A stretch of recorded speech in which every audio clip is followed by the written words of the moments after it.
باللہ من الشیطان الرجیم بسم اللہ الرحمن الرحیم۔ سورہ سجدہ آیت نمبر 1 میں اللہ تعالیٰ فرماتے ہیں الف لام میم، اس کے معنی اللہ اور اس کا رسول بہتر جانتے ہیں۔ آیت نمبر 2 میں اللہ تعالیٰ فرماتے ہیں بے شک اس کتاب کا نازل کیا جانا پروردگار عالم کی طرف سے ہے۔ آیت نمبر 3 میں اللہ تعالیٰ فرماتے ہیں کیا یہ لوگ کہتے ہیں کہ رسول نے اس کو از خود بنا لیا ہے؟ یہ غلط ہے، بلکہ وہ آپ کے رب کی طرف سے برحق ہے تاکہ آپ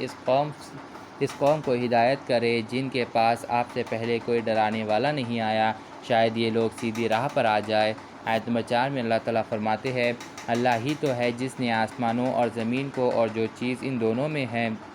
سب کو 6 دن میں پیدا کیا، پھر عرش پر قائم ہو گیا۔ اس کے سوا تمہارا نہ کوئی دوست ہے اور نہ کوئی سفارش کرنے والا، کیا تم نصیحت نہیں پکڑتے؟ آیت نمبر 5 میں اللہ تعالیٰ فرماتے ہیں اللہ ہی آسمان سے زمین تک ہر کام کا انتظام کرتا ہے، پھر وہ عمل اس کے پاس پہنچ جاتا ہے ایک ایسے دن میں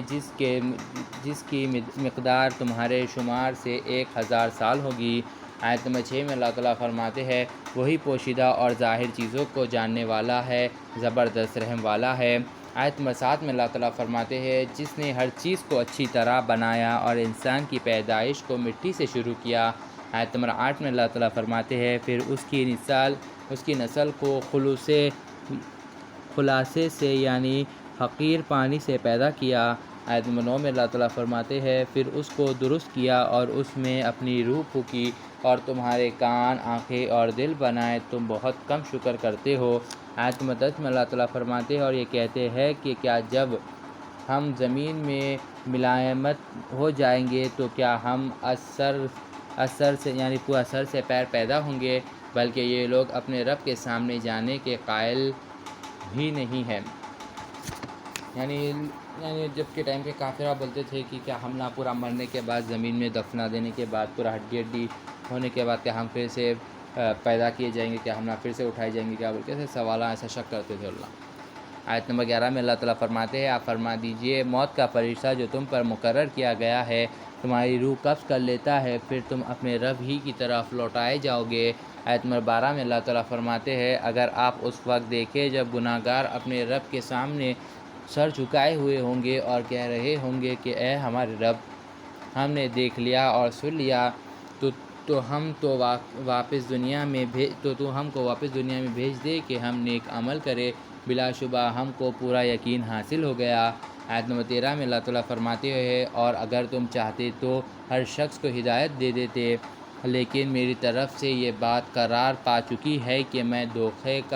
دوزخ کو جنوں اور انسانوں سے بھر دوں گا۔ آیت نمبر 14 میں اللہ تعالیٰ فرماتے ہیں اب مزہ چکو اس لیے کہ تم نے بھلا رکھا تھا اس دن کے آنے کو، آج ہم بھی تم کو بھلا دیتے ہیں اور جو کام تم کرتے تھے ان کے بدلے ہمیشہ کا عذاب چکھتے رہو۔ آیت نمبر 15 میں اللہ تعالیٰ فرماتے ہیں ہماری آیتوں پر تو وہی لوگ ایمان لاتے ہیں کہ جب وہ آیت ان کو یاد دلائی جاتی ہے تو وہ سجدے میں گر پڑتے ہیں اور اپنے رب کی تعریف کے ساتھ تسبیح کرتے ہیں اور وہ غرور نہیں کرتے۔ آیت نمبر 16 میں اللہ تعالیٰ فرماتے ہیں اور ان کو پہلو بستروں سے الگ رہتا ہے اور اپنے رب کو خوف اور امید سے پکارتے ہیں اور ہم نے جو ان کو دیا ہے اس میں سے خرچ کرتے ہیں۔ آیت نمبر 17 میں اللہ تعالیٰ فرماتے ہیں اور کوئی شخص نہیں جانتا کہ ان کے لیے آنکھوں کی ٹھنڈک کا جو سامان چھپا رکھا ہے یہ ان کے اعمال کا صلہ ہے جو کرتے رہتے ہیں۔ آیت نمبر 18 میں اللہ تعالیٰ فرماتے ہیں تو کیا جو مومن ہو وہ نافرمان کے برابر ہو سکتا ہے؟ دونوں برابر نہیں ہو سکتے۔ آیت نمبر 19 میں اللہ تعالیٰ فرماتے ہیں جو ایمان لائے اور نیک عمل کرتے رہے ان کے لیے جنتیں ٹھکانہ ہیں، بطور مہمانی کے ان کاموں کی جزا ہے جو وہ کرتے ہیں۔ آیت نمبر 20 میں اللہ تعالیٰ فرماتے ہیں اور جو نافرمانی کرتے ہیں تو ان کے لیے دوزخ ہے، جب چاہیں گے کہ اس میں سے نکل جائیں گے پھر اس میں لوٹا دیے جائیں گے اور ان سے کہا جائے گا جس دوزخ کے عذاب کو وہ جھوٹ کہتے تھے اس کا مزہ چکھو۔ آیت نمبر 21 میں اللہ تعالیٰ فرماتے ہیں ہم ان کو قیامت کے بڑے عذاب کے سوا عذاب دنیا کا بھی مزہ چکھائیں گے، شاید یہ باز آئے۔ آیت نمبر 22 میں اللہ تعالیٰ فرماتے ہیں اور اس سے بڑھ کر ظالم کون ہے جس کو اس کے رب کی آیت سے نصیحت کی جائے تو پھر وہ ان سے منہ پھیر لے، ہم ایسے مجرموں سے بدلہ لیں گے۔ آیت نمبر 23 میں اللہ تعالیٰ فرماتے ہیں اور ہم نے موسیٰ کو کتاب دی تو آپ ان سے اس کے ملنے سے شک میں نہ پڑنا، اور ہم نے اس کو بنی اسرائیل کے لیے ذریعہ ہدایت بنایا۔ آیت نمبر 24 میں اللہ تعالیٰ فرماتے ہیں اور ان میں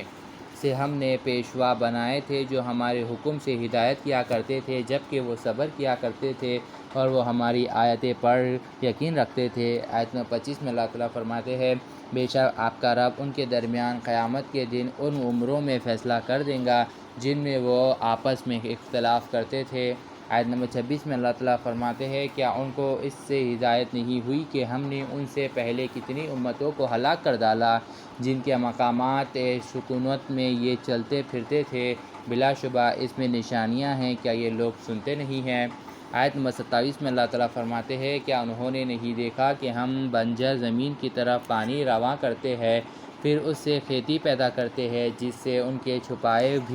چوپائے بھی اور وہ خود بھی کھاتے ہیں، کیا یہ لوگ دیکھتے نہیں؟ آیت نمبر 28 میں اللہ تعالیٰ فرماتے ہیں اور یہ لوگ کہتے ہیں کہ اگر تم سچے ہو تو پھر یہ فیصلہ کب ہوگا؟ آیت نمبر 29 میں اللہ تعالیٰ فرماتے ہیں آپ فرما دیجئے فیصلے کے دن تو کافروں کو ان کا ایمان لانا کوئی فائدہ نہیں دے گا اور نہ ان کو مہلت دی جائیں گی۔ آیت نمبر 30 میں اللہ تعالیٰ فرماتے ہیں تو آپ ان سے منہ پھیر لے اور انتظار کرے، یہ بھی انتظار کر رہے ہیں۔ صدق اللہ العظیم و صدق مولانا رسول کریم۔